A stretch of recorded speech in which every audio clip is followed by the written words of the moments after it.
Before we move forward, tell me about politics. Well, as everyone always say, like politics is a dirty game. And to that, I would say yes, politics is a dirty game. But sometimes we need to put fear aside and just move ahead. Yeah, that's it. People are with fear. What do you think of fear? It's something that keeps you caged. Like if you let fear be in control, you never like reach your full potential because you're always fearful of something. Something might be. It doesn't need to be politics even. Like you just feel for fearful of what a person might see, fearful of failure. So sometimes we need to put fear aside and just let courage take lead. Mm, that's good. Uh, I was taking my son to school one day, and he was acting scared. Right? But we were playing a game, and instead of telling him that fear is a bad thing, like outright, I decided to tell him a story. So we play a game. So I told him that there's a big dragon, and this dragon gets bigger when you are afraid. So the dragon feeds on fear. But I tell him, in order to slay the dragon, what do you have to do? He said, Dad, then have no fear. And that's it. Fear is not a real thing. We put it within ourselves. We're here to be conquerors. We're here to lead, to be empowered. Like that's what it is. Yeah. And in going forward, we know that fear doesn't exist. So what we have to show people what we're talking about. We just can't talk it. Yeah. Show them. Because you be like, it's my already saying, but right. So let's dive into it.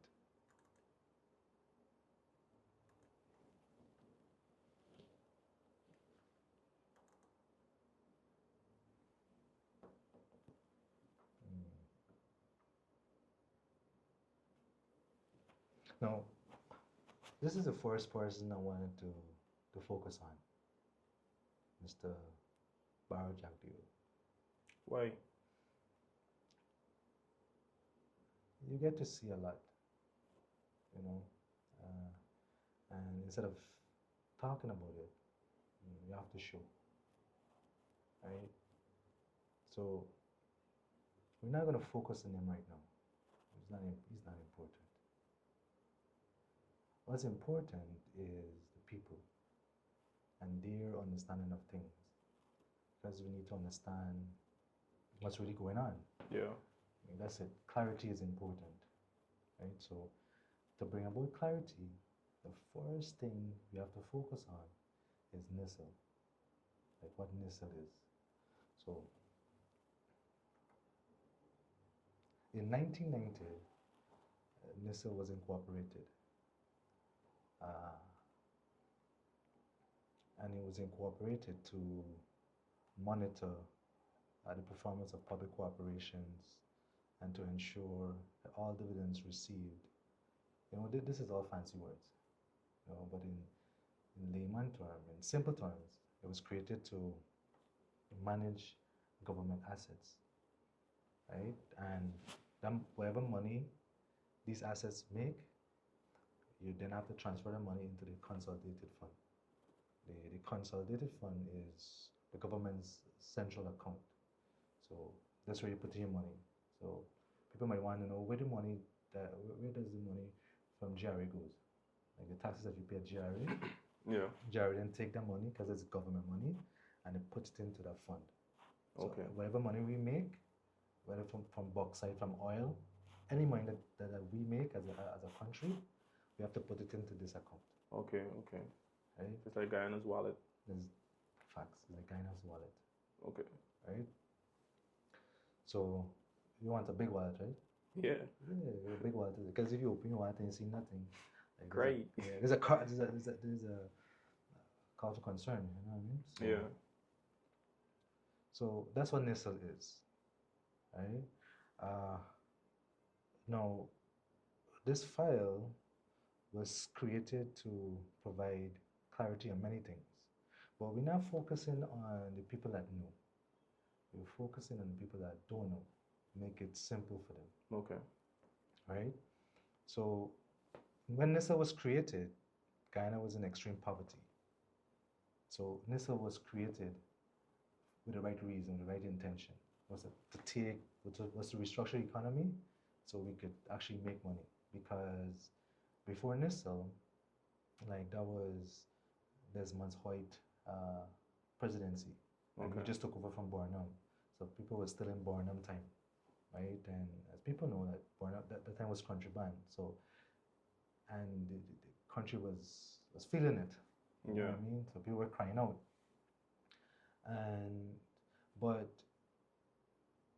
a lot of people blame Barnum for that, not realizing that there are other players in the game, right? So uh, this was created to show people, Okay. to show people the game, right? And we say politics is a dirty game. So if you don't know what you're getting into, you're looking thin, Mm. Fox. right? So we're gonna focus on Barnum time later and show why his intention was good, but what's important is what's on this file here. You know, so you follow? Yeah. All right, so that's what it is. Now, before, so this is the focus. So people understand NISL and then see who has the power to ensure that Guyana wallets get bigger. Because whichever government is in place, they they are the ones responsible for Guyana's wallet, Understood. right? So just after NISL was created in 1990, PP won the elections in 1992, right? So this was big. This was big because at that time people were saying like they're tired of the struggle. Okay. We need a change, and they saw PPP as that change. And with Dr. Chai Jagan there, like people have trust in him because of who he is or who he was as a man, you know, and as Okay. a president. He had the best of intention for Guyana. Like he really fought, you know. And if I didn't read my history, I wouldn't have known that. Okay. You know, I kind of think that, you know, PP is Jagan Party, and, you know, like that's why we end up in this position. Yeah, yeah. So I could have said the same thing with Barnum, like, oh, Barnum struggle, so I just hate it. But when I went and did my research, I realized that these men had Guyana's interest at heart. You know what I mean? So people had a trust, that previous trust in Jagan Yeah. because he fought, like, and the British sabotaged his his presidency. You know, because when PPP won the first election in 1955, 1955, I think, yeah, 1955. Let me just verify that, Okay. right? Because you're making sense of everything, right? You have to make sense of everything, Yeah, don't you? Yeah, we need to. Yeah. Yeah. So, I just in yeah, this pen is different.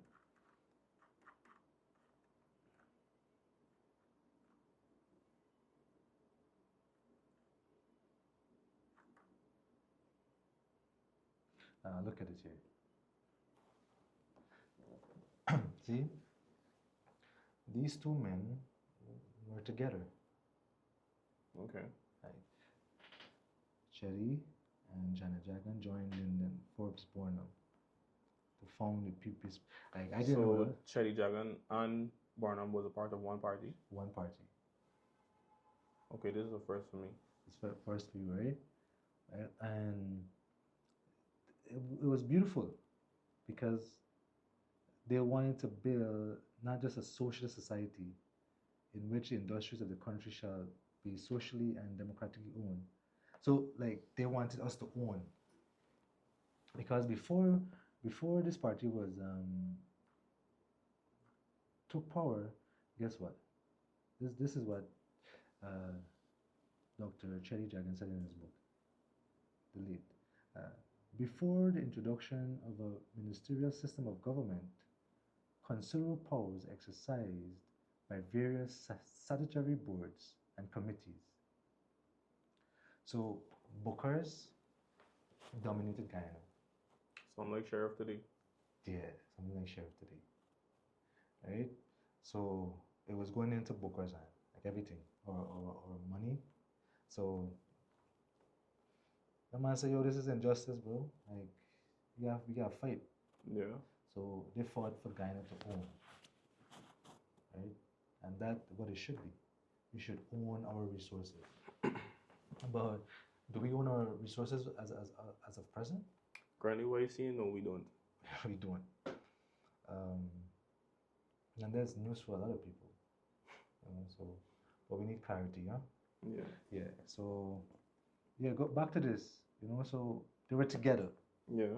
right? And in 1953, in 1953 is when they won the election, Okay. right? So the party was formed in 1950, and in 1953 they won the election. But I need you to read this part. The British government. Yeah. The British government feared the PPP's policy, including their socialist learning potential from communist influence, feared they would be disruptive, and in October 1953 suspended the constitution, removed Chedi Jagan from the office and declared a state of emergency and dispatched troops, effectively ending the short-lived period, 133 days in power. So they didn't like what was going on. The British government didn't like what was going on. And what do you think was going on? They wanted us, Dr. Cherry Jagan wanted us to own. Okay. The British, they didn't sit well with the British government, right? Because it is socialist lenience. That means that is a party that wants its people to have equal share of everything. What do you think about equal share? That's something that everyone should, be entitled to. Yeah, Like, that's something good. yeah. Equality, huh? Yeah. Equality. So that's what it is, right? But we're gonna come back, right? So, but this is another thing we have to focus on. Like, so read this here. In 1955, the PPP split. It is an open secret that the split was engineered by the British government. Stop right there. See that? They split up. So Mr. Forbes Barnum and Dr. Jagan is split up. But it was engineered by who? British government. So put them apart. Right? Okay. So Guyana was at the time when they were together, When we said together, we mean Cote d'Ivoire's block. No, like everybody was together. Like Indian used to live together, blacks used to live together. Like everybody were together. Like it wasn't no separation. Okay. Right? But this split now in 1955, that created it because Barnum being a black man, Jay being an Indian man, like people choose race. Okay. Like people, that's how people function. They function on tribal imperialism. A black man wants to see a black man lady, Indian man wants to see Indian man lady.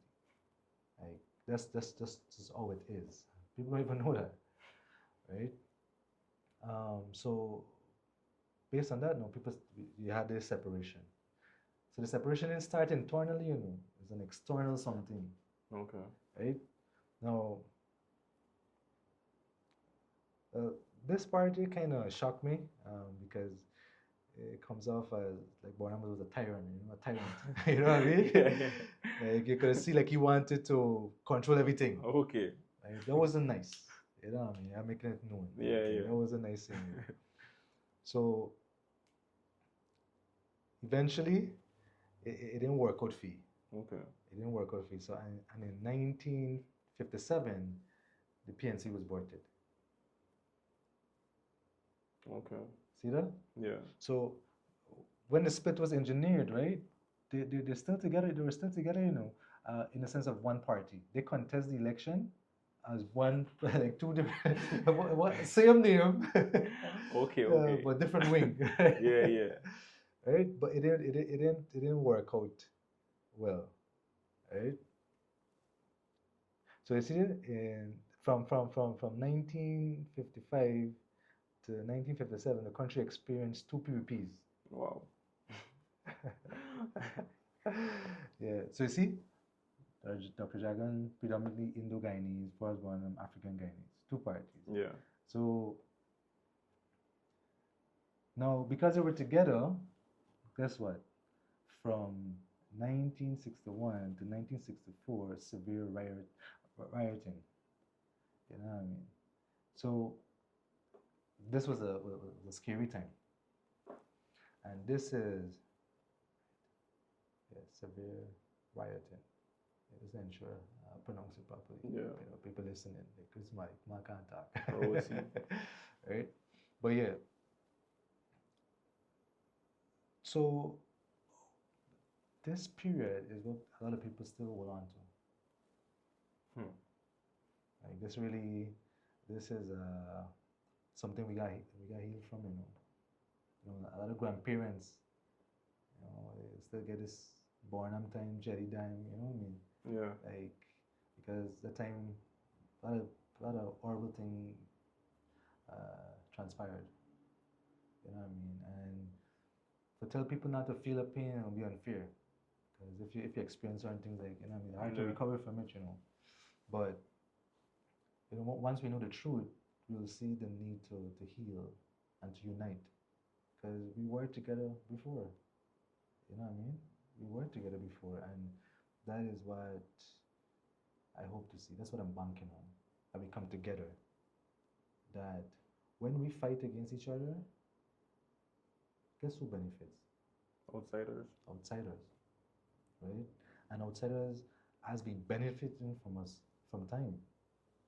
So this folder is gonna talk about the history of Guyana, like something that could show you like what thing from happened from time. So outsiders, like, who do, like, for hundreds of years Guyana experienced slavery. You know what I mean? And then when slavery was abolished, guess what? The British remained, but they came as private people. They controlled their state. They took ownership of everything. So they started to work for them. Okay. So still slavery in a different form. It's still slavery in a different form. And a lot of people don't know that. And that's what people need to know. And once we know the truth, we see the need to unite, especially at this critical time. Like, that's what it is. So let's take back our focus to the PP government, right? So 1992, he took office. Now, Mr. Barjagdew became special advisor to the Minister of Finance. Now, that's a big thing. Like, what qualifies? What was his qualification to become a special advisor? Right. So we're gonna show what's his specialty. Okay. Right. So in 1990, Mr. Barjagdew obtained his master's degree in economics. That's a big thing. Right? And he worked as an economist in the State Planning Secretariat. Now, this secretariat is big because that is going to determine the future of Guyana. Right? This is how you plan. And this is a blueprint. This secretariat produces the blueprint for Guyana's future. Okay. So what do you think about that? That's something major. Something major, right? Yeah. The brightest mind should be working there. Yeah, of course. Mr. Barjagdew is a bright mind, right? Because for him to obtain a master's degree in economics, like, that's major, that's big. He's highly qualified. Yeah. Right? So what is economics? Right? Economics is the study of scarcity. the study of how people use resources and respond to incentives, or the study of decision making. Okay. Right? So you guys, it's like all of us are economists because you got to manage your resource, like manage your money, your paycheck, like that's you managing money, like Yeah. or we're gonna use for passage, we're gonna use for ration, you know what I mean? We're gonna use for saving. So this is what Bard does or was doing for Guyana. You know what I mean? Like, hey, see what Guyana get, what we gonna use, how we gonna use it, we can generate, like, that is it. It's 45. And economists, they're needed. Yeah. They're needed, right? And Mr. Kalganich is also an economist. So these are some bright minds, right? So let's go back now. So based on his qualification, yeah, I could see why He was a special advisor. why he was a special advisor, right? Young, bright mind, like yo, the future Guyana. Yeah. At that time, Dr. Che Jagan he wasn't young, and somebody had to step up, Yeah. right? And they saw potential in Mr. Barjagdi, right? And the senior minister of finance was Asghar Ali. Now, you know, the Ministry of Finance is the ministry. Why? Because everything finance, we money, we wallet, who manages that? Ministry of Finance. Ministry of Finance. Right? So that's big. So like all of our financial institutions, it falls under the Ministry of Finance. Okay. NIS, banks, you know, GRA, everything, they fall under Ministry of Finance. They monitor our wallet. Right?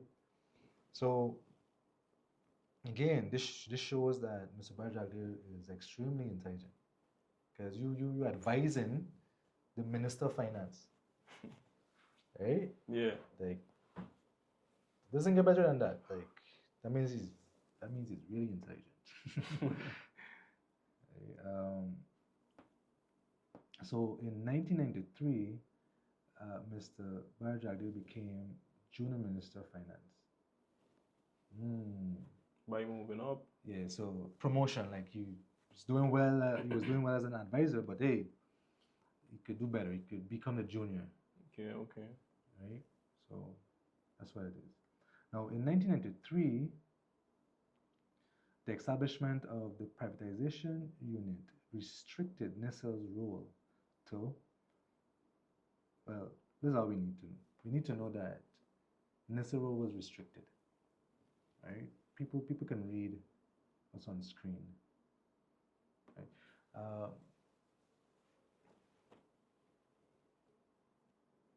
So, what was the role restricted? Yeah, no. What's important to note is that the privatization unit, NISL, it comes under the Ministry of Finance. Okay. Right? So it means that Mr. Barjagdi, being the junior Minister of Finance, knows of this. Right? Because this had to be approved by the Ministry of Finance. Okay. Right? So the PB government decided to have this unit. So you get NISL now, and then you get privatization unit. Right? So remember, this didn't exist before, you know. Okay. It's important to note. Right? So anyway, what remained the same what's important to note is that NISL mandate, which was what? Transferring money to the consolidated fund. Right. So that was still in place. Okay. Right? That's good, isn't it? Yeah. So whatever money we're making, going into the wallet. Yeah. Right. So that's still good to note. Right. And in the same year, 1993, the government received assistance from China, right, for the Sonata textile. Right. So the focus of Sonata was on producing materials for school uniforms and for clothing members of the security services. Now, this is big. Like you have a facility that is producing uniform and clothing for your security, like that's big because Yeah. yeah, like this uh, GDF, Ghana Police Force, like there are a lot. Yeah. So they're cutting costs, right? You get uniform and things. So that means children not we don't have to pay so like be cheap because if you're producing it like hey in abundance, right? So this was good. Now, why talk about Sonata? Like we will see why, right? Excuse me. Now, in 1994, Winston Brazelton started to serve in the privatization unit. So a year after, Winston Brazelton started to work in this unit. Okay. All right. Who exactly is Winston Brazelton? We will know Okay. shortly. It's right on screen there, but yeah. Well, our focus now is on 1995. Asghar Ali resigned as Minister of Finance over political and policy differences with President Jagan, and in July 1996 announced that he would run for president in the 1997 elections. Now, your Minister of Finance, like, okay, saying I agree with the policies um, being proposed. Okay. So he didn't agree with it, so he said, hey, let me resign. I find it strange because like you serving as a Minister of Finance, like that's big. Yeah. Like I'd be excited for that role. Why leave? Why leave? Right? And he said, you know what? He could run for president. So he didn't just leave, he decided, hey, I believe that I have better intentions for Guyana. That's what you were saying. Is that the message you got?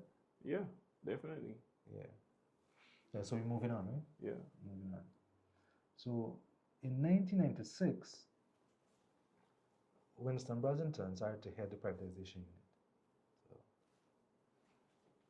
head me on top, right? Yeah. Head me on top. In 1997, Mr. Barjagdir became the second vice president. That's big. So from minister, From junior minister to vice president. vice president.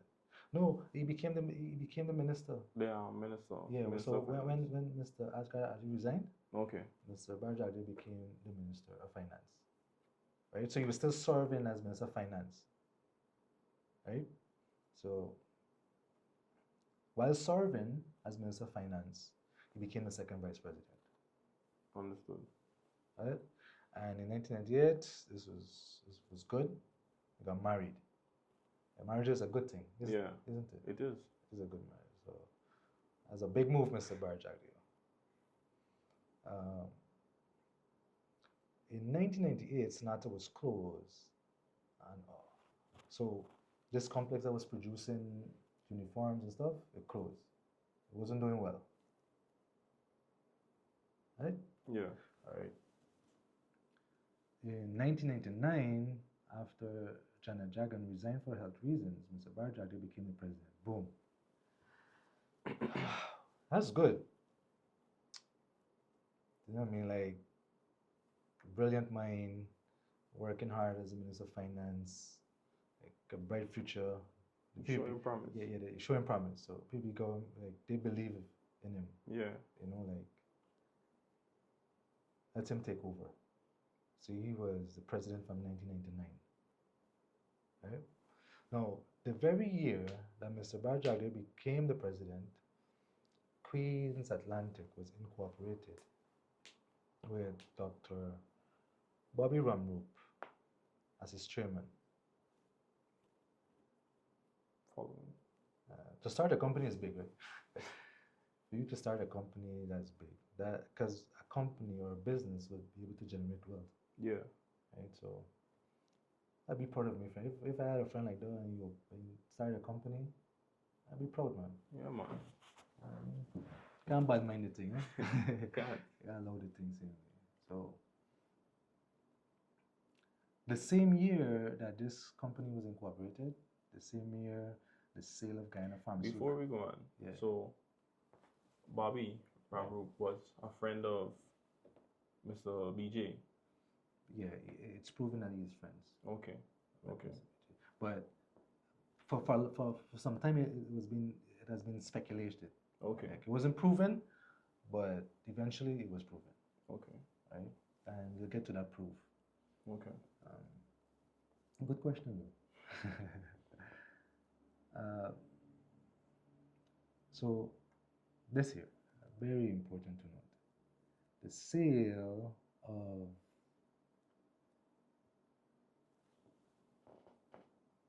Guyana Pharmaceutical, guess who bought it? Queens Atlantic. Bobby. Yeah, yeah. So for 458 million, he got 60% shares in the company, which it renamed New GPC.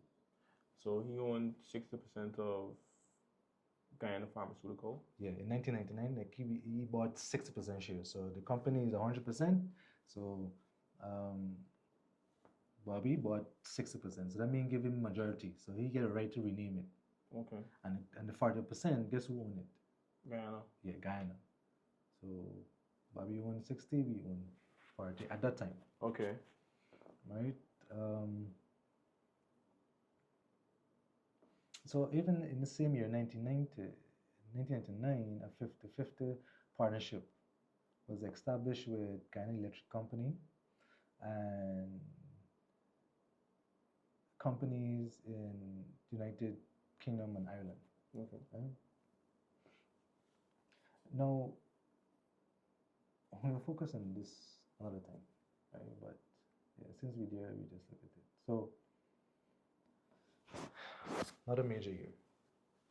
In 2000, Sonata Textile was dissolved and all its assets and liabilities transferred to NISIL. Right? So this complex was dissolved, meaning that it didn't exist anymore. Yeah.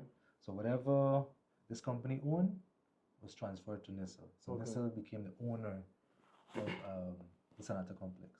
And if NISIL is the owner of Sonata complex, that means Guyana owned the complex, right? Yeah, yeah, yeah. Right? Because it's beyond. Yeah. So, but look at this. So at the time, it dissolved, like it had 55 million for the city, right? So the city wasn't collecting the region tax. That's something to look at, maybe, but we cooking. So under the control of NISIL, they form a new company and call it Guyana and China Sonata Incorporated. Okay. Right? So it was renamed. The complex was renamed Guyana and China Sonata. It's a good thing because remember now, because remember Sonata was producing textile, right? Yeah. Like uniforms and stuff. So they weren't producing; they were using textile to create stuff. Yeah. So in 2001, guess what? PP win the election again, and Mr. Barjaglia was re-elected as president. Now, this time it was like official, like he was on the campaign trail. Okay. You know what I mean? Like, yeah, PP won the stripes and they won the election in 2001.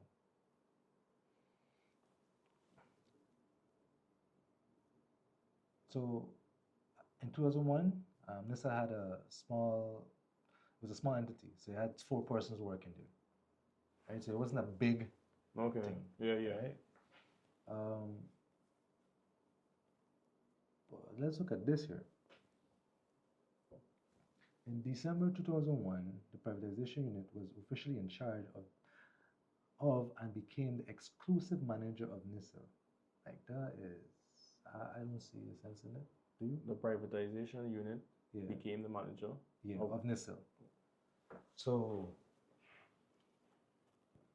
NISIL, so that means that privatization unit now was in charge of our wallet. So it was no longer NISIL. Which comprised of private people? This comprises of Mr. Brazenton. Okay. It's government. This is government, This is not private as yet. This is Okay. government. So Mr. Brazenton was the head of the privatization unit, which became the exclusive manager. So his office was now in charge of Guyana's wallet. Understood. Eh? Understood. So, but look at this here now. The head of the privatization unit assumed the position of executive director of NISL, and in effect, the privatization unit and NISL became one. So the head of NISL also became the CEO the head of privatization unit also became the CEO. So it's two separate roles for one entity. Understood. So one person. So that means that Mr. Winston Brazenton was in charge of Guyana's wallet.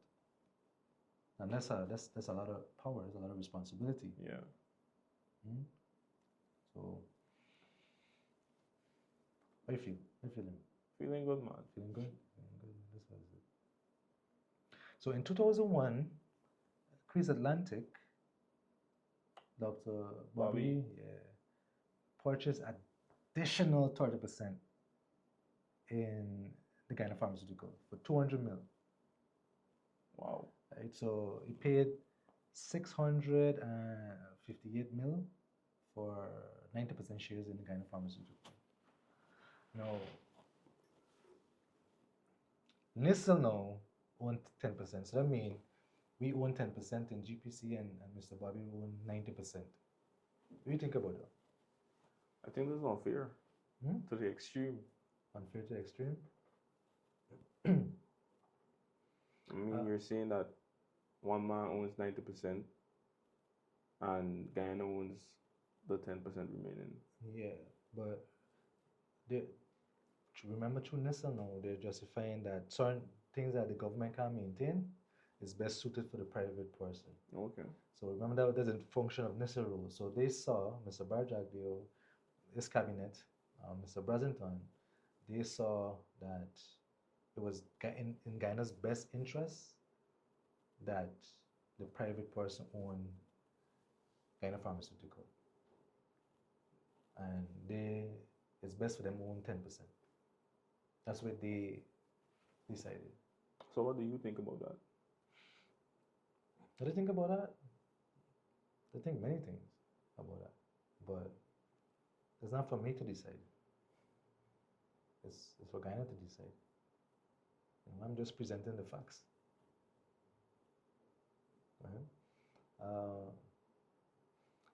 So they justified it 200 million for 30%. There's something that Guyana need to look at as well. And this was supported by the cabinet. Right? So this sale of additional 30% for $200 million, like the cabinet, so the government supported it. So it's important to note, notable members of this cabinet were Clement Roy, Gail Teixeira, Dr. Henry Jeffrey, Cesar Coruscant, Ronald Gadraj, Dr. Leslie Ramsamy. See the names there? Yeah. All right. So they were in support of the sale. So, it's interesting to see how it all played out, isn't it? Yeah. So we got to show, man, because it doesn't stop there. Let's continue. In 2002, when Mr. Brazenton became head of NISL, official, 2002. But look what happened in 2002. With effect from 1st of January 2002, NISL ceased paying over into the wallet. So Guyana wallet now stopped receiving money. You think about that. In 2002. That's something that's definitely unfair. I mean, that's Guyana's money. Yeah. It's Guyana money. So if whatever's Guyana money gotta go away. Where gotta go? In Guyana wallet. Yeah. Call it consolidated fund. Yeah. Right? So Here we have a breach of Article 217 of the Constitution, as well as Sections 37, 38 of the Fiscal Management and Accountability Act. Fiscal management.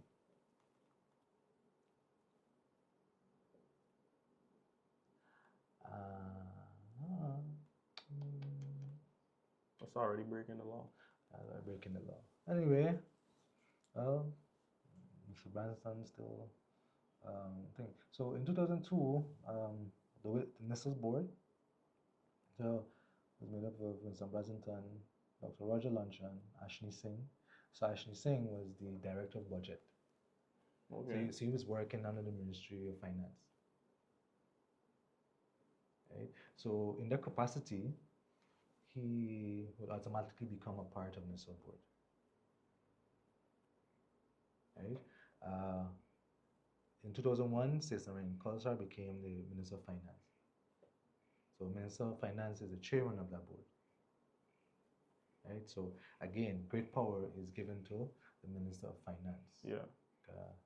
Remember, these people are in charge of our country's wallet. Right? And Dr. Roger Lunchan as the Cabinet Secretariat, he served on the board. And he served on many boards, not many state boards. And we'll get to Dr. Roger Lunchan in a minute.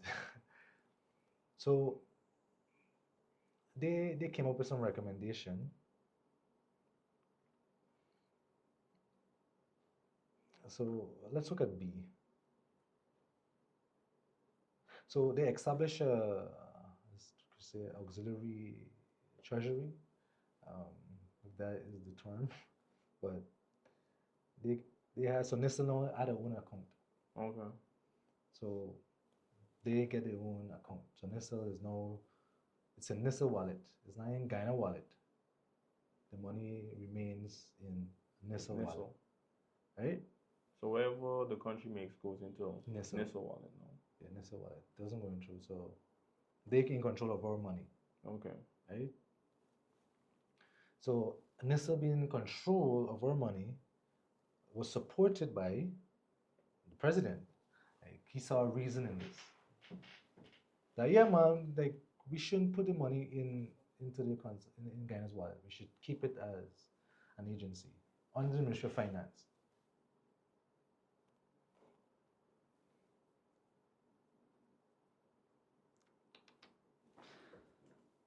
So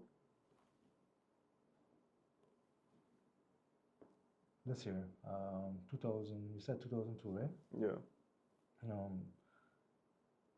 Guyana Water Incorporated was established. So before GWI, it was Guyana Water Authority, it was GAIWA, and GS and WC. Like, I didn't know this, so it's so good to know your history. So in 2002, these two agencies became one and called it GWI. Okay. Right? Now, this was important to note. Right? In the same year, a management contract was granted to Severn Trent Water International in November to manage GWI and reform the water sector. This was actually a good move. Right? So when you look at this company, I think it's in England, and it's a big company that manages water for, I think it's 8 million people. So Guyana being less than a mil, like, they would like be able to have better system to improve our water. Okay. You know what I mean? Like, yeah. So it's a good thing. Yeah. You think? But you want to improve on to now, right? Like, you know, we're seeing you get 1 2 treatment plan going up. You know, 3 points, you know what I mean? Yeah, so man. The government is boasting about their water treatment now, but since 2002 to now, there's been a minute. It's been a while. Still getting the same problem when it comes to water. Yeah, still getting the same problem. Again, look at this here now. In 2002, the government of Guyana, through NISTL, through the privatization unit, sold 90% of its shares in the Guyana National Cooperative Bank, GNCB, trust to hand in hand. So here now, the government say, hey, it's best we privatize this bank and we own 10%. So Guyana had 100% in GPC, now it gets 10%. Guyana had 100% in GNCB, and now it gets 10%. So it's like we have a 10% government. Right? Yeah. We think about it though. Like we think about this, like seeing this on screen.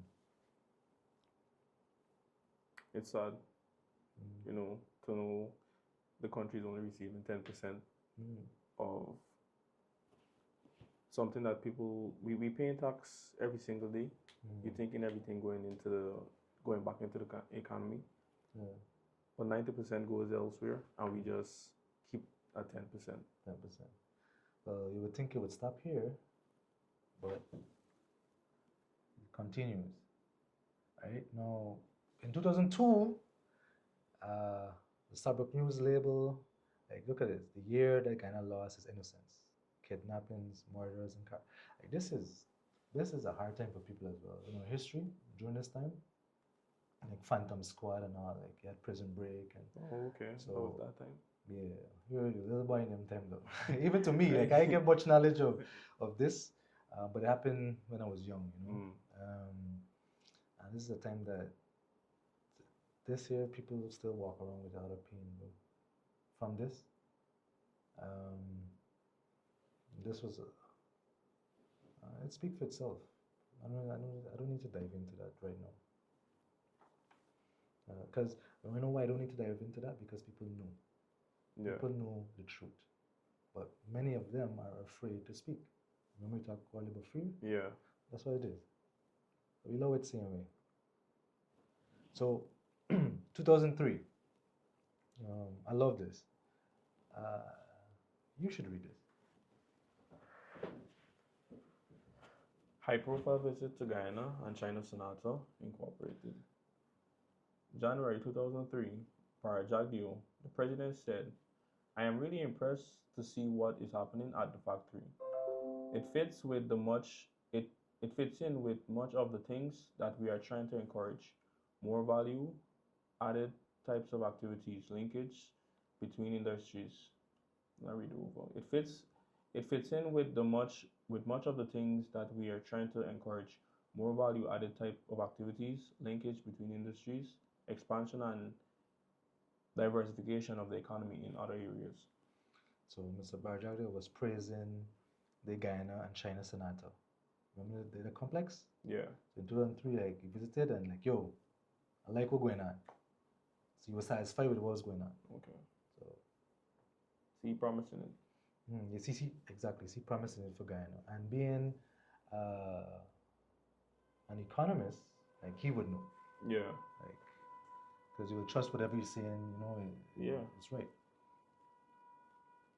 So in 2004, Forest talks for the construction of the Guyana Marriott was held. So it was a part of Mr. Parajagdio's vision to get a hotel for Guyana, 5-star hotel. It's a good thing, right? Yeah, man. You get hotel.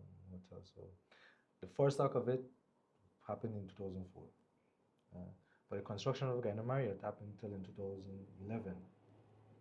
Right? But we're showing history. Okay. Right? That's the main focus today. And this was Mr. Brazenton word. He said that. Right? Like the first talk of it was in 2004. Yeah. In 2004, look at this here. I want you to read this again. Read it from within. Guyana Bauxite Company was established in December of 2004 under an agreement between Rusal and the government of Guyana. Rusal owns 90% of the company Bauxite Guyana, while the government owns 10%. 10% again. Yeah. So, Bauxite too. And currently, Bauxite, a Chinese company, is they're in control of bauxite as a valuable resource. A valuable resource. that has been exploited from time. When we look at history, yeah, history reveals everything. So again, 10%, huh? So this was Winston Brazenton brainchild. Okay. And yeah, he saw like, hey, it's best we privatize bauxite, give Rusal, and we take 10%. This was endorsed by the president as well, because remember this, the president is a person with a vision for Guyana. Yeah. Right? So whatever, you just can't allow things to happen like this significant. Yeah. And you know about it. That make sense? No, they make no sense. Okay, no sense. Yeah. So 2005, Ghana experienced a great flood. The flood was Ghana's worst natural disaster in decades and was compared with that of the 1934. So in 1934, Ghana experiences a flood just like this, similar to this. Okay. Right? But a lot of people felt like it was man-made. Like it was a man-made disaster because like Ghana was polluted, right? Littering. Like it's just the way blood like for just litter. But then you can't blame people because systems are supposed to be in place. Like by now Ghana should have a waste management facility, and Mr. Barjaglia knowing that this was a reason why the place was flooded too. Not just on the rain, we could blame it on the rain, yes, heavy rainfall, but then certain canals were blocked. Yeah. You know what I mean? So if you get rid of the garbage, we minimize the effects of a flood. So this is important to know because from 2005 to now, we haven't done much. Have we? No. Do we have a waste management facility? No, we don't. Do we have better drainage? No, we don't. No, we don't. Exactly. So what are we doing? Where are we going? Right? And this happened before, man. Like you gotta be scared for every rainfall now, Like for example, a 10 minutes rain in the city flood. Flood. Who you know though? Everybody know though. Who you know though? Everybody know though. So that's what it is. Right? Anyway, well, people could justify that the Sinatra complex failed again. So in 2005 it failed. We could blame it because the flood affected the economy. Yeah. So I could see reason, but then they should have continued. Right? 2006, Mr. Barjaglia was re-elected. Despite what was happening, yeah. Remember, people saying that they agree with this. Yeah. This is public knowledge, Everything that's happening is public. This is no secret. This is in the public domain. So people, Guyanese, decided that, hey, regardless of what's going on, we still see Mr. Barjaglia as a person to take Guyana forward. Okay. So he was re-elected by Guyana. And there are a lot of names to notice, like in the 2006 cabinet, we had Sheikh Bash, Dr. Ramsamy, Caroline Rodriguez, Burkett, Dr. Ashni Singh, and there's some other names there, but this current speaker, he was a part of the 2006 PPP cabinet. Okay. Right? Ms. Priya, Mike Chan, Mayuram Prashad, Donoram Natar, Mohammed Ali, Infant Ali, doctor, I call him doctor. Dr. Ali, right? Attorney General, these are significant names. Pauline Sukai. These are people who have been there. Okay. You know these names, right? Yeah, man. Because you see them. Yeah. So they've been again, experience. Like I said, to get into politics, we gotta get experience, right? Yeah. So these people are experienced. So our current state is a result of the expertise, because Mr. Barjaglia being qualified. These people, Mr. Barjaglia, they get the most experience. You're talking about the most experienced politician right now. The most experienced politician right now would be Mr. Carl Greenwich, because he has a role to play in the border issue, Okay. right? So he served as foreign secretary. He served as vice president, right? So you have some seasonal politician, and you have qualification. Yet Guyana's in this state, right? Because that's what we're saying. We're saying as a people that we agree with what's happening. Yeah. So Yeah, this is what we're seeing. This is going on. what we're saying, yeah. So in 2006, the Minister of Agriculture, Shash Shaw, that was his name, like that. People know him as Sash. Um,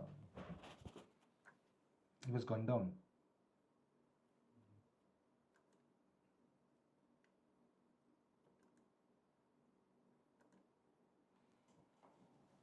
That was big.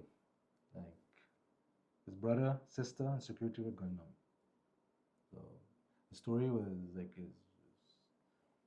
when you hear the story, it's fearful, bro. Like, yeah, set a gunman just come with black, brrr, kill everybody, right? It was dark, right? So the crime chief, Silala, at that time, there are a lot of names here.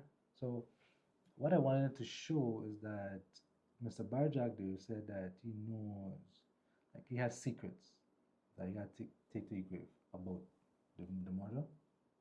But the family still calling for justice. Like they don't know who killed the brother or the father. Right? So it's still unsolved. And Mr. Barjagdev was just at Dr. Roger Luncheon funeral. Like this is what it's saying. So this is what the son of the late Minister Saw said. The gravity of death opens the eyes of those left to mourn. There is nothing heroic about taking vital information to the grave. Whatever is known must be brought to light without delay, so that the memories of those whose lives were extinguished and the lived realities of those left behind are no longer insulted. Right? So it's like this person, this son still want answers. Now, in case how bad a loved one is, you still need answers. You still need to know like what caused their death. Because like you're hunch, Yeah. Like if you know, like bro, you have to live with that. And so when I think about Adriana and her parents, like they ain't get answers, bro, and they gotta live with it. When Guyanese, when we as Guyanese or as a people, we go on with our daily lives, like the people that experience the pain, they gotta live with it daily, And it's not an easy thing living with pain on a daily basis. Is it? No. Like so, we're moving on. More things, right? Because we're working. So in 2006, the president induced NIS to invest 2.59 billion or 87% of its investment portfolio into the Borbridge Bridge. So again, the Borbridge Bridge was Mr. Barjagdew's vision. When you think about it, there's good reasoning because it was created to create more agriculture, more linkage with industries. Like, Okay. So in local term, Borbridge produce a lot of food. And to get it to Georgetown is costly. So yeah, it was costly. So having a bridge cut costs. Yeah. And you save people time. So building a bridge, I could see reason in it. Yeah. So his way was like taking NIS money. Remember, NIS's policy was taxpayer money, Yeah. So, hey, let me invest this money, take our taxpayer money and invest it into the bridge. So it was a good investment because a bridge with a toll, it makes money. Yeah. Right? You see things will be I go through, right? Yeah. But again, this about simplifying it so people can get it. Yeah. People, if you tell them this, it's like, you want to reject you, what's not. So in 2006, Baishan set up shop. This is big, and the person who's been talking, like, I've been reading Kaito News for a while, since I was a teenager, so I would read the news about Baishan. So Mr. Glenlal, he knows about all the transactions. Like if you go online right now and Google Baishan, you will see everything. Okay. Right? So even to the current mayor, Solomon, he could tell you about Baishan, because Township of Linden, ask them if they get this wood processing facility, because Baishan promised them no, it kind of drew a lot of the people, man. So 2006, a tender process for Sonata's privatization.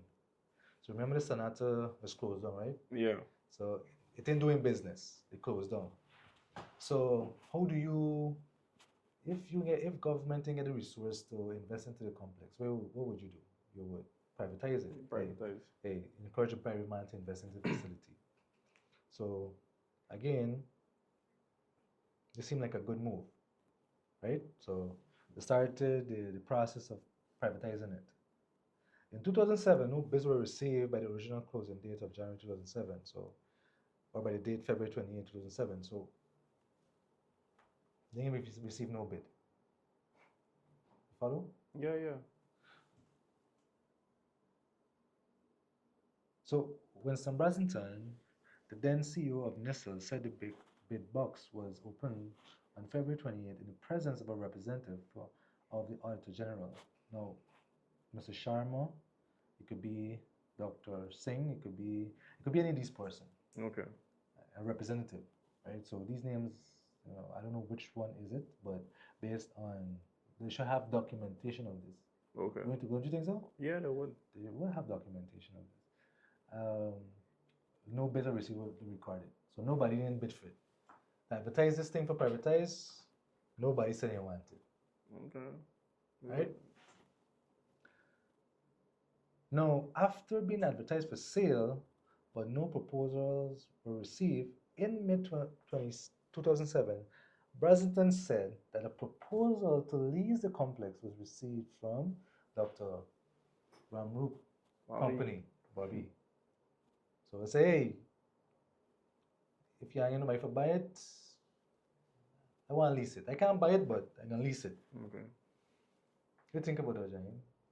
Nobody come, somebody come, like you think that, hey, at least get some more, right? Yeah, man, do a little thing. Do a little thing. Instead of leaving it there to rotten, yeah, man, let me make a little money from it. Let me make a little money from it. So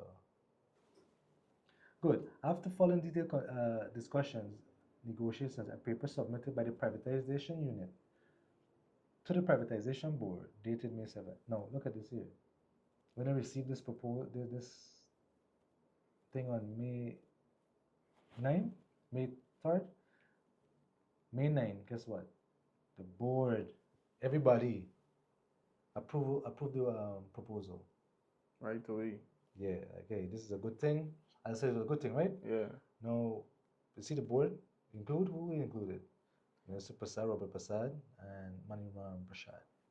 So the man was on the board. There's a big board. Because remember now, this board is also in control now of Guyana's wallet. Yeah, yeah. Right. So whatever your board, you gotta vote for certain things. One man can't make this decision, You gotta get a group of people to vote on it. All right. All right. So the recommendation was approved by cabinet. So again, remember the current president, the attorney general, Ms. Priya, Dr. Ashley Singh, they were in the cabinet. Okay. So they approve it. Like, hey, we see reason to send it through. So following the lease, guess what? I want you to read it now. Nestle's executive director, Winston Brasington, and the executive chairman of Queen's Atlantic, Dr. Ramroop, in a joint missive, had stated the privatization of Sonata had taken the form of issuance of a 99-year lease. at a substantive rental of approximately 50 million per year. So this is what they got. This was a document. So in this lease, you can lease Queens Atlantic, the Sonata for 99 years, and every year you got to pay $50 million. Okay. So the government sure that they're making 50 mil. What do you think about that? That's So good. so Getting money. yeah, because it ain't rotting, making Yeah. money. 50 million is at least is money for Guyana, right? Yeah, man. Now, based on now, I'll give you a little insight. Based on audit report, Mm-hmm. they never received this 50 bill. Really? Yeah, they never received it. And how long do you want for? We will see. We will see how you. Yeah, look here. Look, based on an Gulsran report, they had indeed been paying the cost of the lease. They hadn't been paying for it.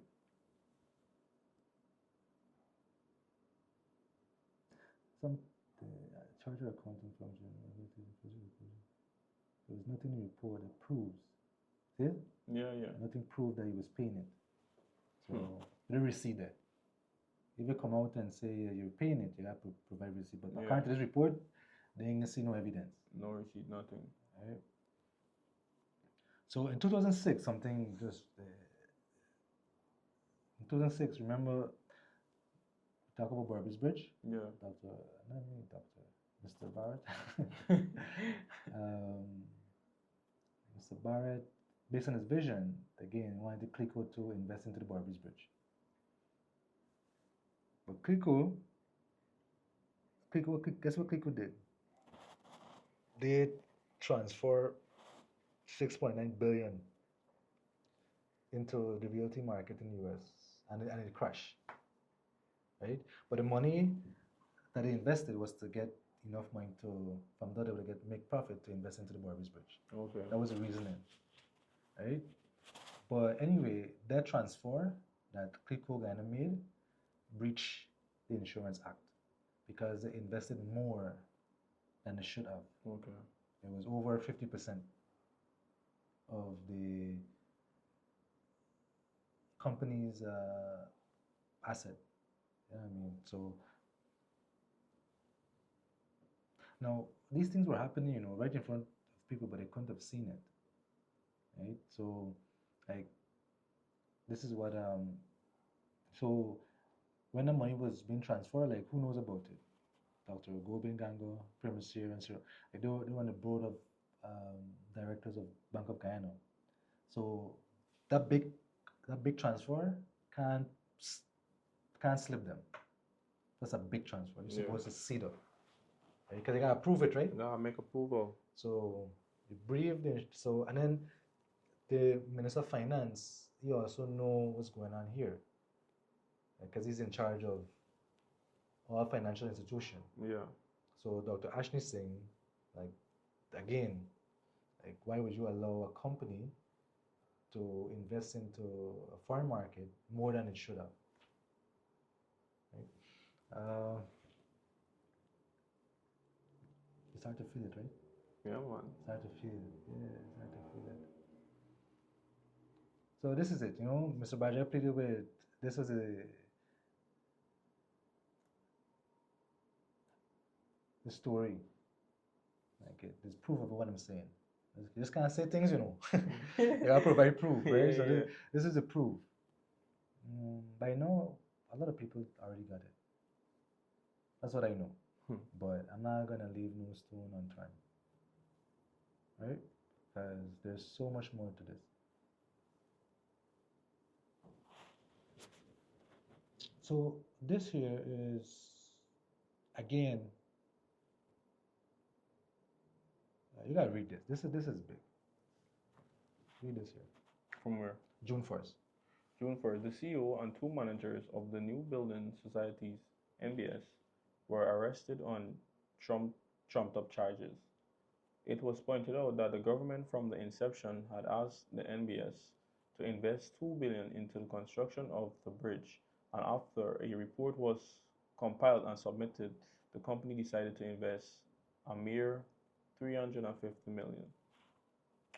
The former CEO of NBS, Maurice Arjun, claimed that he was framed after he refused to illegally endorse the lending of 2 billion in the 2000s in 2006 towards the Burbage Bridge investment. We read a part this is highlighted here. It was later proven. Yeah. It was later proven in court that the trio were innocent. Right. So, again, the government wanted MBS to invest into the Burbage Bridge, but not any amount. They wanted $2 billion. Remember, this government, the executive, is Mr. Barjagli. Yeah. Remember his vision, right? So, NIS money, CLICO money, now NBS money to invest into the bridge. Right? This bridge got to become a reality. Yeah. Right? But when he proposed $2 billion, I was like, hey, we can't give $2 billion of our policy holders money. Because remember now, this how MBS make money based on the policy holders there. Yeah. So because they didn't want to give the $2 billion, he wanted to give, this was it. This was the amount that could have been given by law. Okay. You know what I mean? If you're willing to do 350, not 2 billion, right? They had trumped up charge against them. So just go grab right there and grab that book. Yeah. So when this book made news, I didn't see a lot of Guyanese follow it, right?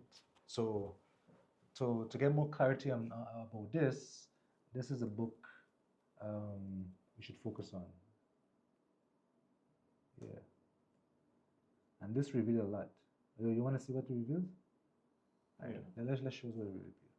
Let me just go to this. It's a big folder, you know, James. It's a big folder.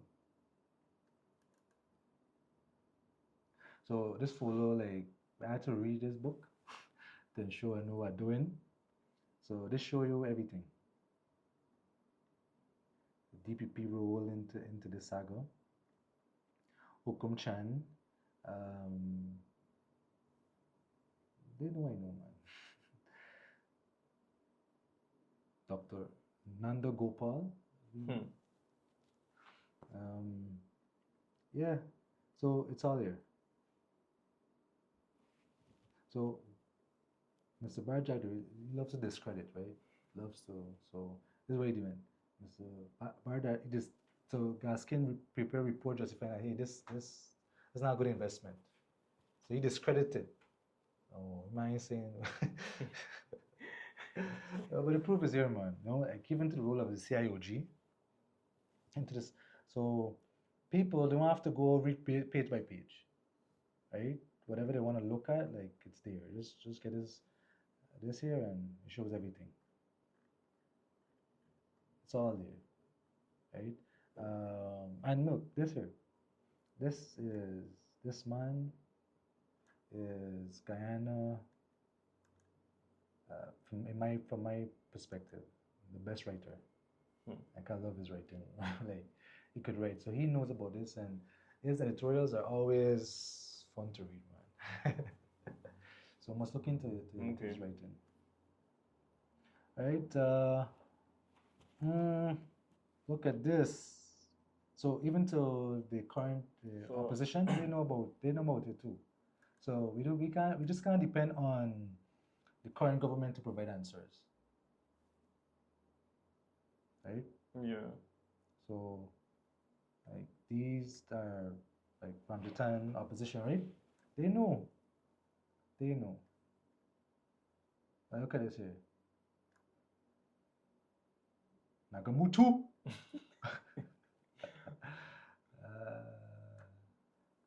So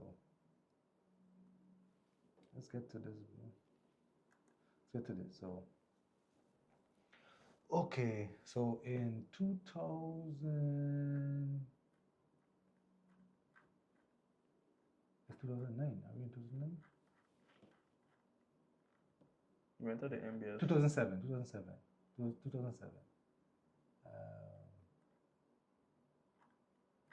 So Barjagli divorced partially. So now the thing about this woman, she has an amazing story, and her story is public. Okay. It's not like a private thing. And I say again, like when you look at women empowerment and all these things that's going on right now, like women played a part in her struggle, because some people played a blind eye to it, and I had to mention this because I need a lot of young people to, research it. Don't take my word for it. Like, let young people decide what this was, based on what they will see, and I said again, people know the story, so you don't have to be like Gaff, kind of like a gossip man, like a talk, So it's something that we should talk about, you know, based on what's in the public domain. That's what it is. But this is what, hey, look at it. Ms. Singh received 1 million in her divorce settlement at the time, which she said the president said was to pay her rent for a year and to buy a middle income house lot at a cost of 500,000.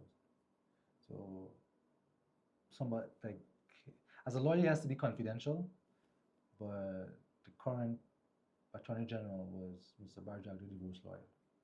Okay. Right?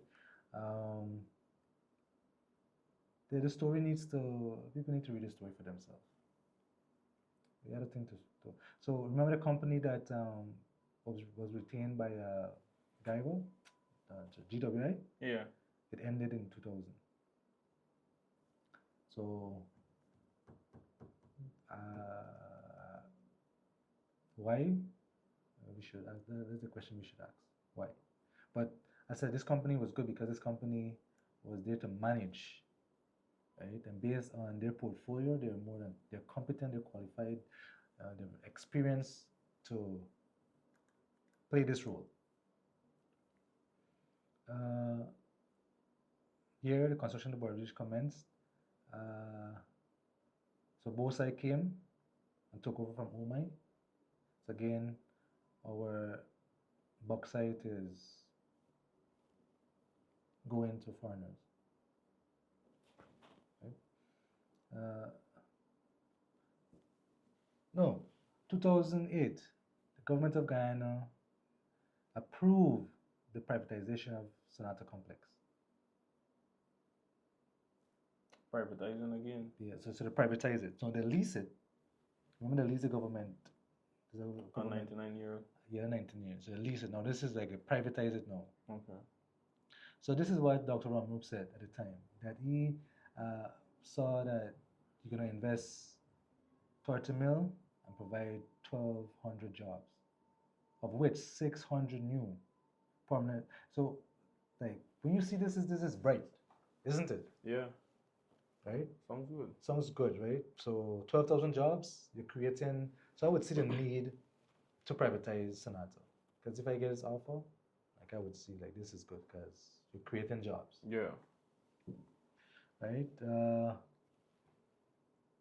This is what Mr. Barjagdu said in 2000, that there were clawback provisions that could be activated should a group of companies not fulfill its obligations under the lease and investment agreement. So this was the agreement, the agreement that you can invest. You don't have to invest 30. You probably can invest 20, 25, 20. At least, you know what I mean? Yeah, yeah. Not the full thing, but whatever investment you make, you should provide these jobs. That is what you're saying on do. Yeah. Right? Providing jobs. There's employment for Guyanese people. Guyanese people. Right? And if you feel consequences. Yeah, you get clawback provision, right? So in 2008 now,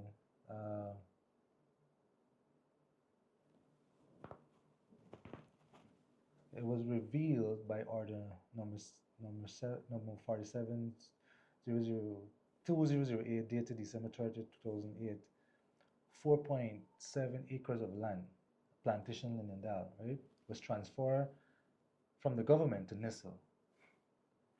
So NISL, again, they in control of Guyana assets, right? Yep. In control of Guyana assets. Now, after they received this land, look what they did. In turn, sold the property on January 2nd, 2009. A mere 2 days later, for 150 mil to Russell, while knowing the property was valued at 340 mil. Wow. So we sell at a loss. So at a loss. So this land up here, sold it. But no history. This is history. No, in 2009. Remember this happened in 2009, right? And this is what happened in 2019. Read this. Local business. Local businessman.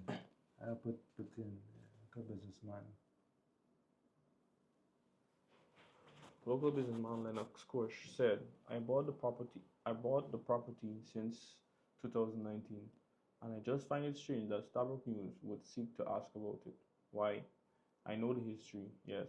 It was the Russian guy's own and all of that. But but I have had it for a long time now. No development has started as yet. Clearing of the land has begun, and yes, I know what I am putting there, but I do not wish to share it. Those plans, he added. So last year, that was it, right? So in 2019, then Oscar said, hey, I bought this land. So it'd be good to know like what it was sold for. So he bought it from who? It gotta be bought from a Russian guy, right? So what happened to this land right now? That should be there. What type of business? Well, it's private people business, man. It's private people business. So you see, a lot of land was being transferred. This is lands were being transferred and being sold. The National Highway bought one for 510 mil. The Barbies Bridge was opened. So this is what it is.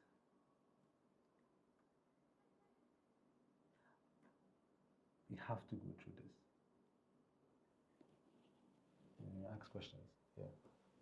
Wait, the Barbies Bridge? The Barbies Bridge was opened December 23rd, 2008, and the Barbies Bridge Company was established. The bridge is owned by the Barbies Bridge Company Incorporated, and the tolls are set by a concession agreement between the government and the company. The company is governed by a board of directors. Good. So,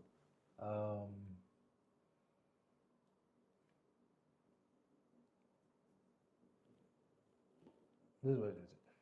Read this here now. The 1.57 kilometers Barbies River Bridge was built to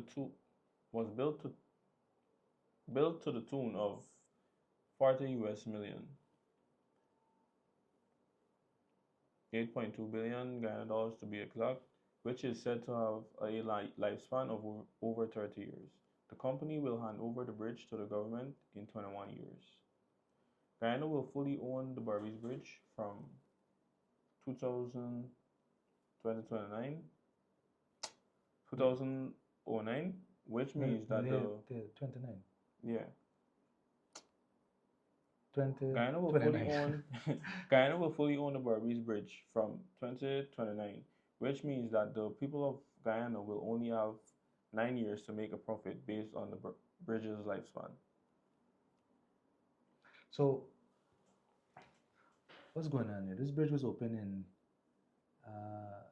2008, right? So,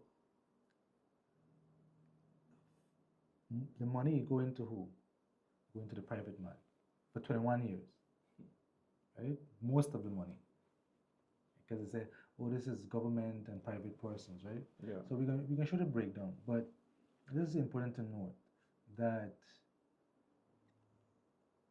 this bridge is going to soon finish. Now, you have New Berbice Bridge. So if you have a new toll-free bridge, what's going to happen to this bridge? And so we only get 9 years to make a profit. So are we going to even make that profit? Exactly. Like, only time will determine. Right? So, what's going on? Read it. The Berbice Bridge is a combination of private and public partnership project with the local companies. Most of the local companies that invested in the bridge only exist because of policyholders and customers, taxpayers who were or are clients and customers of the local companies. So these are people who invest into the Berbice Bridge, right? Secure International Finance, which is Edward B. Biari, Dr. Ramrup, New GPC, and Enan. So we can get to this. So Jonathan Brasington is the brother of Winston Brasington, right? And he's the second largest shareholder in Ananan. Citizen Bank is owned by Banks IH, and Ananan is the second largest shareholder with 16.5 or 7% shares in this company. So Ananan is a big company, Yeah. right? GBTI, which is also Edward Biari. So Secure International, GBTI, these are Edward Biari companies. Okay. Queen's Atlantic, Dr. Ramroot, Clico. Now when Clico crashed, guess what? MBS bought those shares. Okay. Which is a whole different story, right? With breaking laws, financial laws. And I'm very happy that we have people in the public domain that can clarify this, you know. But I didn't leave it to chance. I didn't leave it to chance. So the bauxite company that invested into Guyana, the bridge, sorry, owned by Russell. I remember Guyana get 10% in this area, so maybe they use Guyana 10% to invest into the bridge. Right? NIS. So this is all who won the bridge. Nissel, 10%, which is Guyana. Secure International, which is Edward Biari, own 20%. Queen's Atlantic, investment by itself, own 20%. This is the parent company. This is subsidiary, right? Yeah. Own 20%. So 40%. Dr. Yeah. Ramroop, you know what I mean, owns. And NAN, 10%, and NIS, 20%. So you say Guyana get 30%. And the private person gets 70%. You could say that's good, right? At least seems decent compared to 10%. Compared to 10, man. Compared to 10, 30% is big, right? Yeah. But, you know, people who were on this bridge, you know, Ms. Geeta Singh Knight, she was in Clico, whole different session. Edward Biari Group Executive, Paul Chung. He is currently allowed to the public domain. He's the current Gaisuku head, who sat on many boards. Winston Brasington.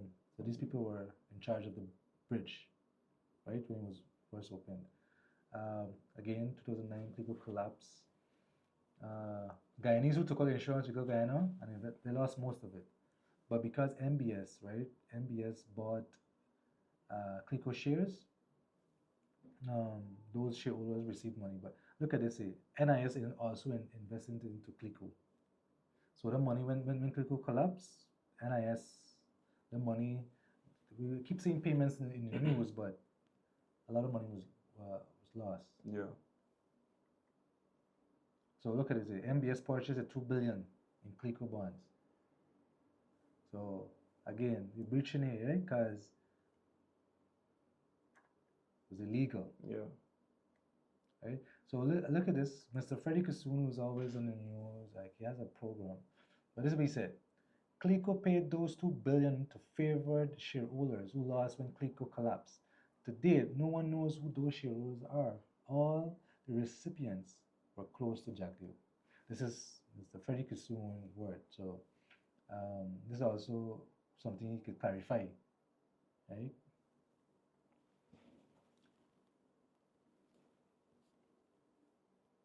So we have to go through this one here. Yeah. You want to pause? No, pause. you know. Pause. take a water break. Yeah, so now we're at 2009. Board of Directors of Ananan increased the volume of shares from 2.5 to 7.5 million at $100 per share. So this is big, right? So when this happened, right, immediately, Brazelton brother Jonathan bought 2.25 million shares. It's big. Now, this is what happened. Wilson Brazelton, who still represented Nissel as a major shareholder in the trust company, signed for these shares on behalf of his brother, who was at the time still remains overseas. So Nissel, right? Remember, government owned 10% in Ananan. Yeah. Right? So the CEO, who's also the brother of Jonathan, signed for this here. Now, this is what happened. An allegation of conflict of interest was noted. Do you say conflict of interest here? Yeah. Okay. I could say conflict of interest. Guyana could see it as a conflict of interest. But guess what? In response to the allegation, Winston Brazelton said that he had consulted with the then Minister of Finance, Ashni Singh. All right, again, I'll give him by his little credit. By his honest, right? Dr. Ashni Singh and the then Attorney General was told, well, no conflict of interest. You see no conflict of interest. Right, so this is something good, positive light. The government of Guyana, in partnership with Norway, they signed this agreement, Protect Our Forests, right, which is reference to low carbon development strategy. Right, this is something bright, something that Guyana should really look into. So, just to maintain our forests, we received 250 mil in the wallet. If somebody give you this here, so you won't be late. Yeah, huh? Exactly, and you're doing something good because you never destroy a forest. Yeah. That is good money for the country. And this is just for 5 years, 5 years. That is big. So in 2009, Ms. Varshini broke her silence, right? To talk about her struggle. Well, this is what she said. She said, "I have suffered for the past decade and I want to move on, but I don't have the resources and cooperation to do so." She suffered for the past decade. And based on what, like,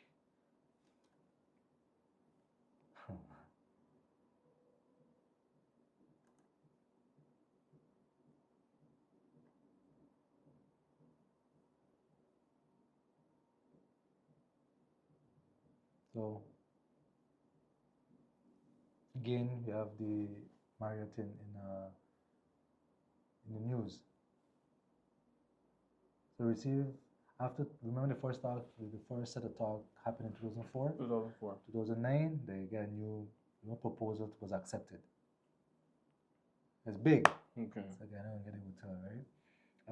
In that same year, Atlantic Hotel was founded. By who? It was created and chaired by Winston Brazelton. All right. So the Guyana Marriott is owned by Atlantic Hotel, right? Who's in charge of it? Winston Brazelton. All right. A company owned by the government. So yeah, government owned this. So Mr. Brazelton overseeing this. So some of the facilities that comes under Atlantic Hotel are these companies. Barbies it's on screen. So Ms. Gita in the Clico business she was on the Barbies Burbis Bridge, and now she was placed to assess Gaisuku. Right, so remember the board. You don't turn around Gaisuku, no? Make it produce. Because right now we see a lot of blame game on the previous government, APNU government. APNU government is the reason why it failed. So having all these mines on Gaisuku board, you would think that it will be improved by now. Yeah. Because who is in power since 1992? PVP. PVP, right? It's important to know it. So in 2010, this position, who defended it? Mr. Barjagdio, right? And he justified, like he said, that what happened at Clico was just bad investment. It wasn't nothing Gitu responsible for. And she was there for her skills. She's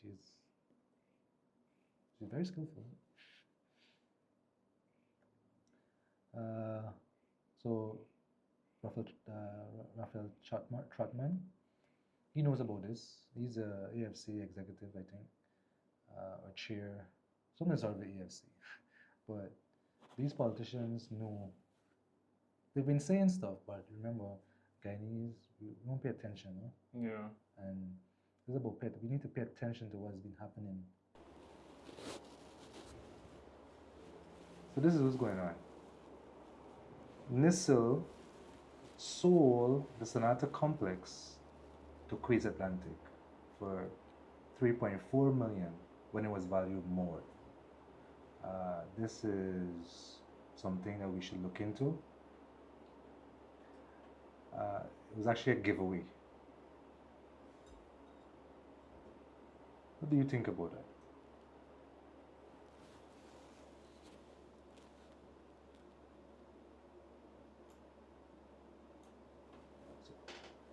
Well, which is a property of GWI. So you're selling the land, the building, and the well. And well in cheap. So guess who got paid to maintain a well? Guyanese. $3 million a month to maintain a well. That this company, Queens Island, don't even pay for it. They're not even a customer.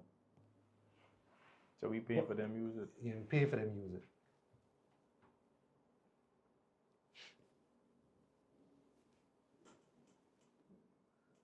So guess what? Remember the 12,000 jobs? They became a reality by the end of 2008. So what happened to those clawback provisions that Mr. Barjagdio said? Like if they fail to do this, clawback provisions. But anyway, these are the company that house at the Sonata complex. It's all Queens Atlantic. Right? So Guyana Times, TVG, Radio Guyana, all these companies are owned by Queens Atlantic. Right? They also owns the Drogba and Administrative Office for New GPC. Now, that's a sale that is very sad because when Queens Atlantic bought the Guyana Pharmaceutical, it bought the intellectual properties. That makes Guyana medicine. That gave medicine. So no, it's not Guyana one. It's Queens Atlantic one. But that would belong to Guyanese. And that's what Mr. Forbes Burnham wanted, and Dr. Jay Jagat. They wanted us to own, right? When you look at bidding and how it's being done, like if these things are in the public domain, you know. But again, people don't pay attention. But if we're going to bring about change, we have to bring people's attention to this, so we could see the need for us to unite. Now, this is not about dividing, you know. This is not about saying PP no good or Apnuna no good and no small part. This is about Guyana, right? And all of us have to play a part. And this is me playing my part. Because I can say, you know what? I know it and I tell you. But what do you think about this information? Guyana need to know this. Everybody should know it. Everybody should know it. You know what I mean? So that's what it is, man.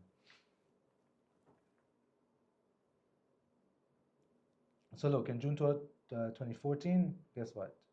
Only 130 workers at the end of 20. So 1 to 600 permanent jobs. There's a look at this compared to 1,200. So you didn't create employment plus you give everything. This is a giveaway, even though you say said it. Yeah. So during 1920, like so, a lot of state assets was transferred to NISL through like so Minister of Finance, Dr. Ashwin saying no about these again. NISL was acting as an agent of Gaisuku Properties. Right. So again, I am. So you see what Baishaling was granted to 640,000 hectares of forest. You know, it's that? There's money, and it's you don't get it right, man. You don't get it right. So look what happened in so we can get to so this is the current CEO, Mr. Krishna Sharma. He is CEO of GTNT. He was the CEO of GPTI, and he was also a GPL director, right? We get to that when the time comes. But in 2012, NISA sold the remaining shares of GTNT to Hong Kong Golden Telecom Company Limited for US 30 mil. So GTNT, right? Let's go back.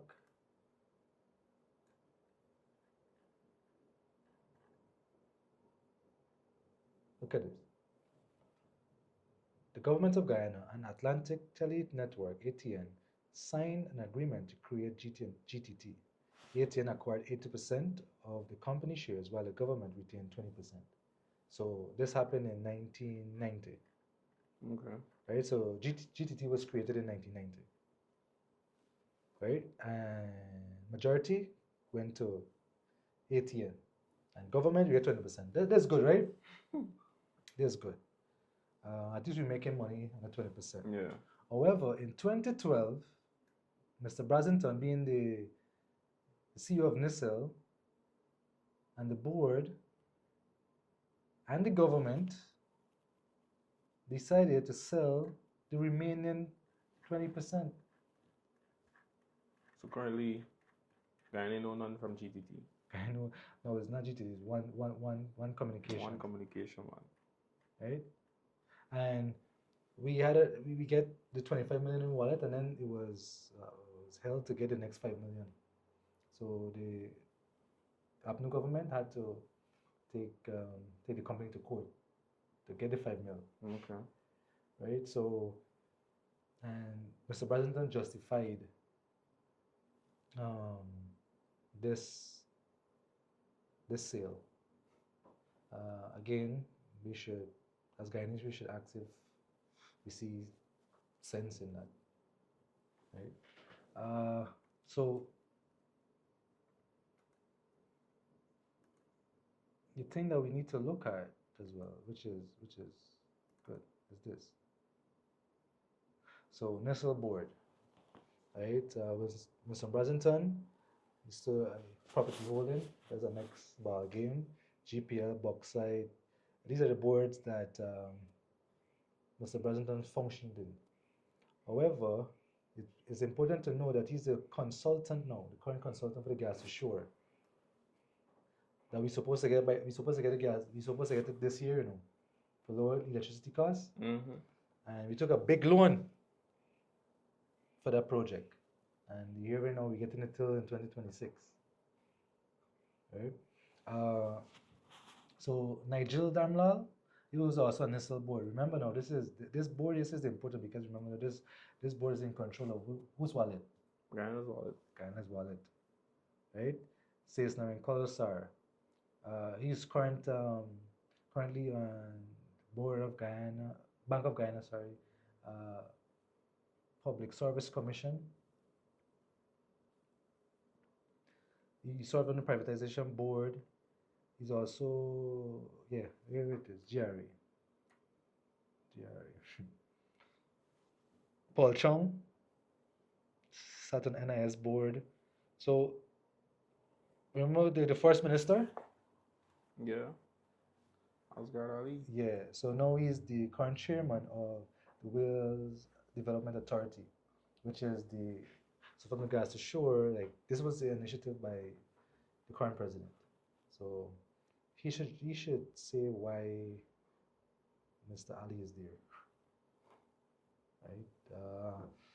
And we should look at the Wales Development Authority. Uh,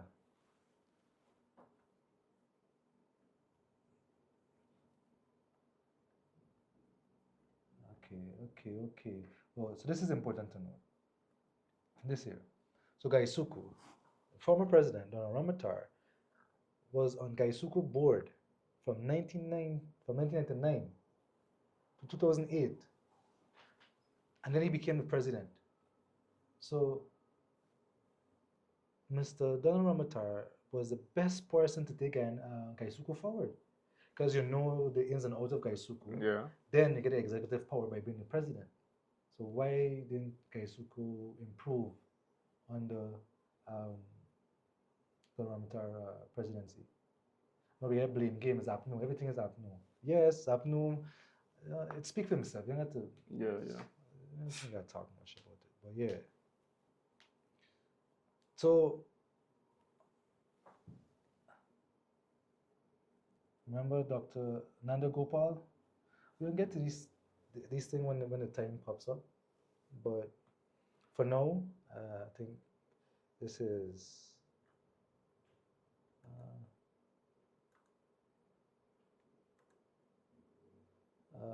so like this shows more in detail.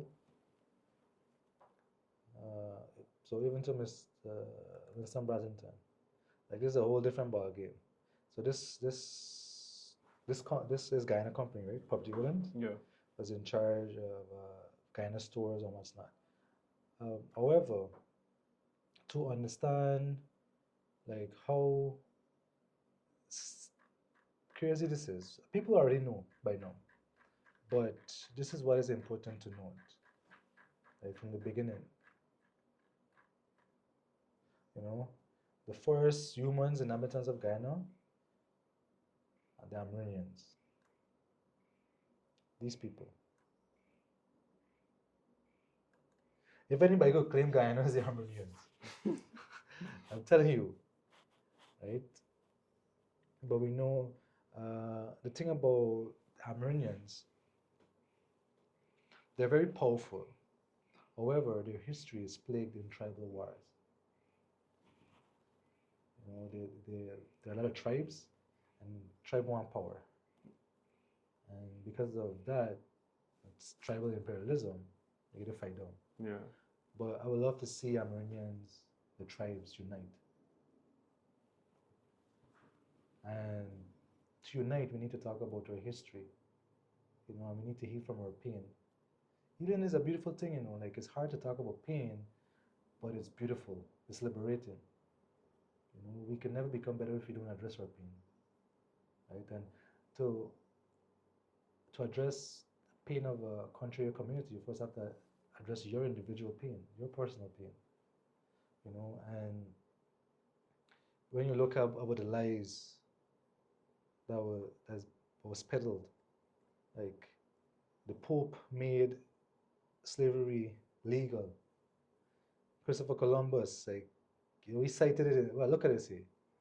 Look at the time span. Like, look when he found this, like, saw Guyana in 1498. I feel like he's the first man to discover the Caribbean. Like, people have been living here from time, you know. When you look about, so the Dutch began settling here, European settlement. You know what I mean? So when you look at slavery, what happened throughout, sometimes we think this is now we business, you know, but when we look at our history, it's so beautiful to see and talk about because you get to see the picture clear. You know, Guyana beautiful, like it's beautiful, man. It's beautiful, and I know the day will come when I can get to talk about this more in detail.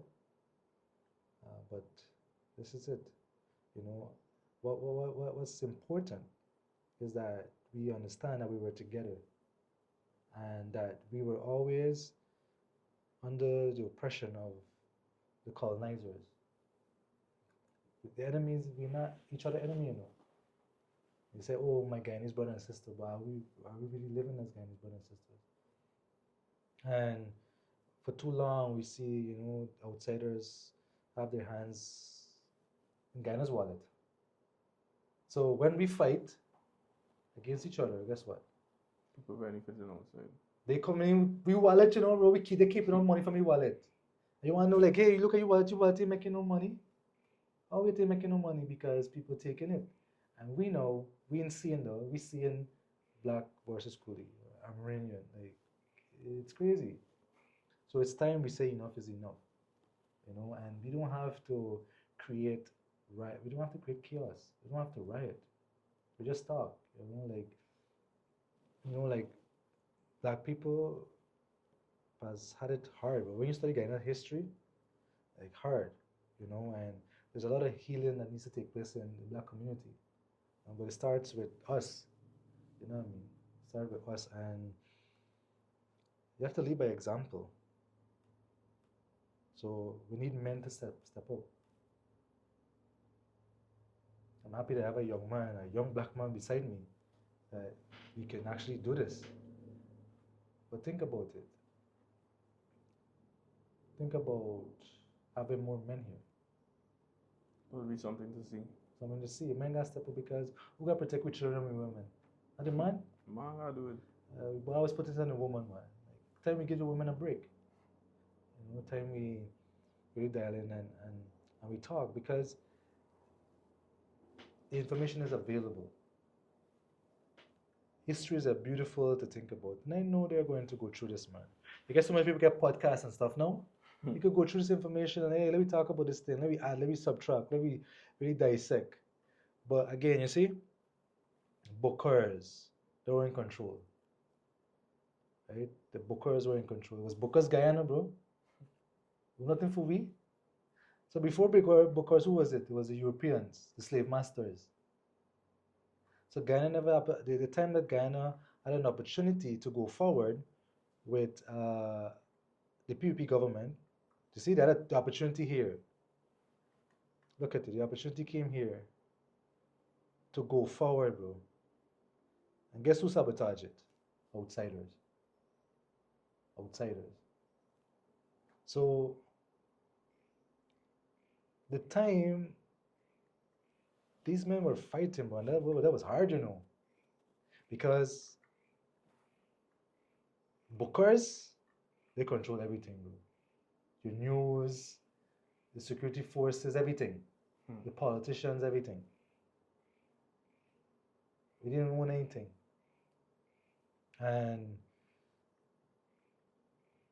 we should compare Booker's time to now. And the truth will be revealed. The truth will be revealed. Right? So it's time we unite. And that is why, hence the party's name. Unified People's Party. So we gotta be united. And this is the way. This is the answer to unite. The answer to unite is to face our truth. That's it. And I can tell you though, I'm excited. Get excited. Excited as well, man. You feel it? Yeah, man. Let it come, let it come. It come.